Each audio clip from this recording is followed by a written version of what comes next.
আমি ন্যাংটা, সবাইকে ন্যাংটা করতে পারি, সবাইকে ন্যাংটা করতে পারি। যিনি নিজে 2 মাস আগে সবাইকে ন্যাংটা করতে চেয়েছিল না, আজ তারই অবস্থা কি জানো রাহুল বাবু? খতম। যার মাথায় দিদির হাত সেই খাবে জেলের ভাত, এই কথাটা খুব প্রচলন আছে না? এই কথাটাকে এবার আমি একটুখানি পাল্টে দিচ্ছি, দিদি যেখানে শনিদেব সেখানে। সঠিক বলেছেন। তো চলুন আজ আপনাদেরকে দেখাই যে বাংলা বিজেপির একটা সময়ের সব থেকে বড় নেতাকে বর্তমান সময়ে তৃণমূল কত সহজেই কি যেন করে দিয়েছে রাহুল চাচা। Good bye. ঘোষবাবুর যে ভিডিও ভাইরাল হয়েছে না, সেই ভিডিও আমার চ্যানেলে আপনারা দেখতে পাবেন না, কারণ আমার চ্যানেলে ইউটিউব অ্যালাউ করবে না, কারণ আপনারা অনেক আগে থেকেই জানেন আমার এটা এন্টারটেনমেন্ট চ্যানেল। তাহলে চলুন আর দেখুন যে দিলীপ ঘোষ নিজেকে কি ভেবেছিল আর আজকের দিনে তিনি কি হয়েছে। চলো ভাই। বেশি বাড়াবাড়ি করবেন না, সময় শেষ হয়ে এসছে। যত বাড়াবাড়ি কম করবেন মারটা তত কম খাবেন, যত বাড়াবাড়ি বেশি করবেন তত কিন্তু রেট বাড়বে, ইন্টারেস্ট বাড়বে। আমরা খালি বলি না, আর আজ যদি আমরা মারতে শুরু করি পুলিশও থাকবে না, পাবলিকও থাকবে না, চৌরাস্তায় দাঁড় করে মারবো।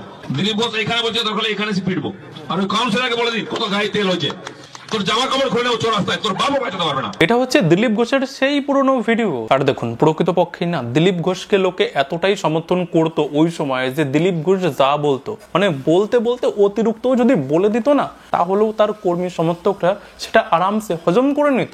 এনকাউন্টার করতে হলে অবশ্যই করবো, সেটা দাঁড়িয়ে দাঁড়িয়ে দেখতে হবে, আর গুলি আমরা গুনবো, লাশ তোমরা গুনবে, বলে দিচ্ছি। দিলীপ ঘোষের এই সমস্ত কথাবার্তার কোনো ব্যাখ্যা আমি দিচ্ছি না, শুধুমাত্র আপনাদেরকে মনে করিয়ে দিচ্ছি যে দিলীপ ঘোষ আগে কেমন ছিল। এমনকি দিলীপ ঘোষ তো আগে বিরোধীদের না সংসার পর্যন্ত উজাড় করে দেওয়ার কথা বলতো, রাতের ঘুম পর্যন্ত হারাম করে দেওয়ার কথা বলতো।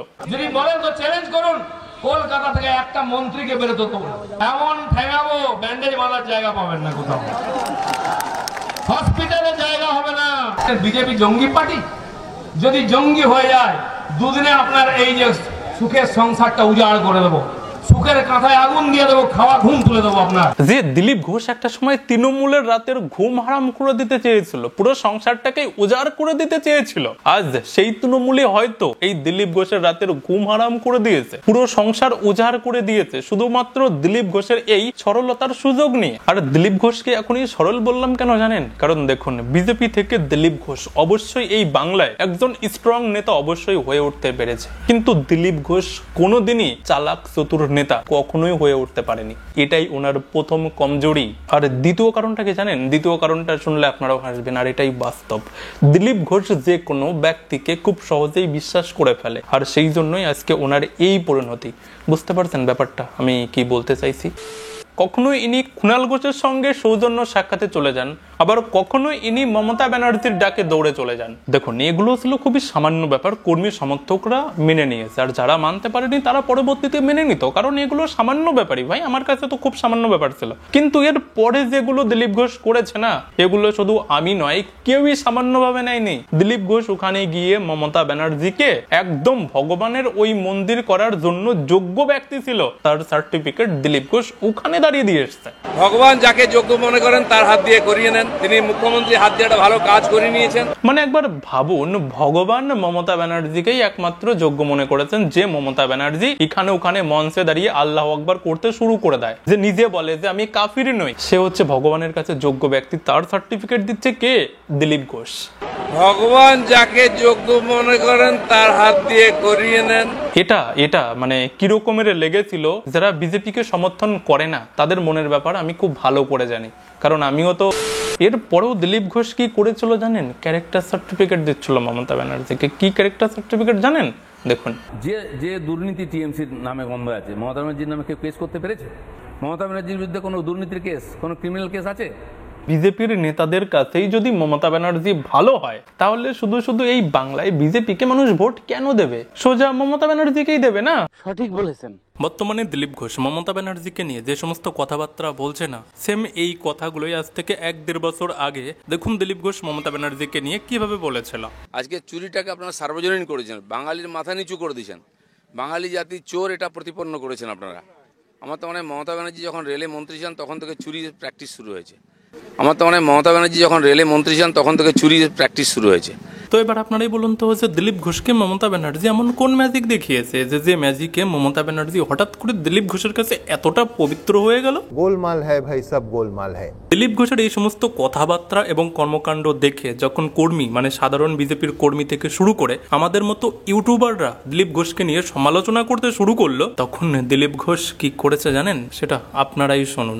এই যারা আজকে আপনাদের বিভ্রান্ত করছে, হঠাৎ বন্ধ হয়ে গিয়ে ইউটিউব দিয়ে এরকম সাংবাদিককে যেমন বাড়ির সামনে রুটি দিলে কেউ কেউ সকালবেলায় লেজ লড়ায়, এদেরকে রুটি দিয়ে কেনা যায়, পয়সা দিয়ে কেনা যায়। বিশ্বাস করবেন না বেজন্মাগুলোকে, বিশ্বাস করবেন না বেজন্মাগুলোকে। দেখুন, সিরিয়াসলি মন থেকে বলছে, দিলীপ ঘোষ গত 3-4 মাসে যে সমস্ত কাজকর্ম করেছে, আর এই কাজকর্মের কারণে যারা দিলীপ ঘোষকে নিয়ে সমালোচনা করেছে না, তারা প্রত্যেকেই বিজেপির সমর্থক, তারা প্রত্যেকে বিজেপির সমর্থক, আর দ্বিতীয় কোনো অপশন নেই যে তারা অন্য কাউকে সমর্থন করবে। তাদেরকে উনি এরকম ভাবে বেজন্মা বলে দিচ্ছে।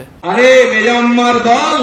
দেখুন, দিলীপ ঘোষ ইউটিউবারদেরকে নিয়ে যে কথাটা বলেছে, কোনো ইউটিউবার দিলীপ ঘোষের কোনো কিছু করতে পারবে না। তিনি একজন পলিটিক্যাল নেতা, তার কাছে পাওয়ার অনেক বেশি আছে, আমাদের ইউটিউবারদের কাছে কোনো রকমের কোনো পাওয়ার নেই। তারপরেও আমি গ্যারান্টি দিয়ে বলতে পারি, দিলীপ ঘোষ সোশ্যাল মিডিয়ার পাওয়ার কোনোদিনই বুঝতে পারেনি, অনুমানও করতে পারেনি যে একটা সোশ্যাল মিডিয়া কি করতে পারে। ঘোষবাবুর যে ভিডিও ফাঁস হয়েছে না, কোনো মিডিয়া দেখাননি, শুধুমাত্র ইউটিউবাররা দেখিয়েছে, তাতেই কাজ হয়ে গেছে। দিলীপ ঘোষের নাম কিন্তু কেউ নেয়নি, আইনিভাবে দিলীপ ঘোষ কাউকে কিচ্ছু করতে পারবে না। তারপরেও সাপোজ কথার কথা ধরে নিন যে ওই ভিডিওটা যে ভাইরাল হয়েছে সেটা ঘোষবাবুর ভিডিও নন, অন্য কারো ভিডিও, তারপরেও দিলীপ ঘোষের মান সম্মান যতটা তলানিতে গেছে ওটা জীবনে কোনোদিন উঠে আসবে কি? দিলীপ ঘোষ বলছে কুকুরকে সকালবেলায় রুটি দিলে যেরকমের ঘেউ ঘেউ করতে করতে চলে আসে না লেজে নড়াতে, সেই রকম ভাবে নাকি ইউটিউবারদেরকেও রুটি দিয়ে কেনা যায়, টাকা দিয়ে কেনা যায়। যেমন বাড়ির সামনে রুটি দিলে কেউ কেউ সকালবেলায় লেজ লড়ায়,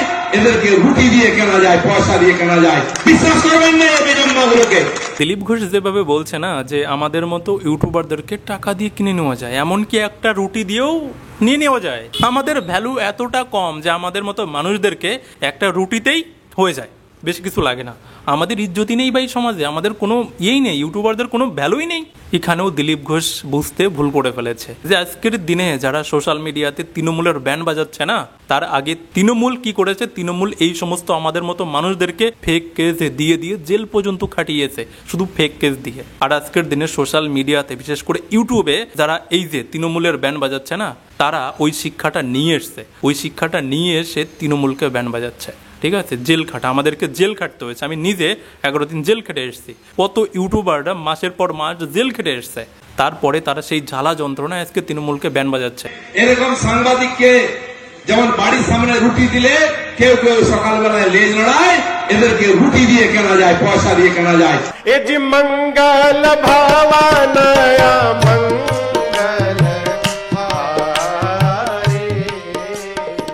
তাহলে ভিডিওর সবকিছু ঠিক আছে তো নাকি? যদি ঠিক থাকে তাহলে ভিডিওতে লাইক করে দেবেন আর সাবস্ক্রাইবও করে নেবেন, আর পাশে গত ভিডিওটা রইলো, যারা দেখেননি দেখে নেবেন। তো সবাই ভালো থাকবেন, বাই।